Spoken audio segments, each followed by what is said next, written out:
தனிமையில் இருக்கும் ராசிகள், தனிமையை பிடிக்கும் ராசிகள். இது என்னன்னு பார்க்கலாமா இந்த பதிவில்? ரிஷபம். ரிஷபம் என்னதான் வெளியில் சுற்றினாலும் ஜாலியாக இருந்தாலும் அவங்க தனிமையை தான் ரொம்பவே விரும்புவாங்க. விருச்சிகம்.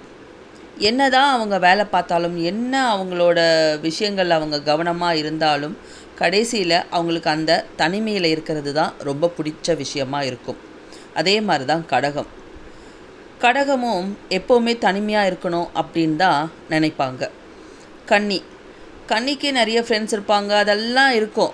ஆனாலும் அவங்கக்கிட்ட போய் கேட்டோன்னா அவங்களுக்கு என்ன பிடிக்கும்னு கேட்டிங்கன்னா அவங்களுக்கு தனியாக இருக்க தான் பிடிக்கும். இல்லைன்னா சில நேரத்தில் அவங்களே அவங்க தனிமைப்படுத்திப்பாங்க.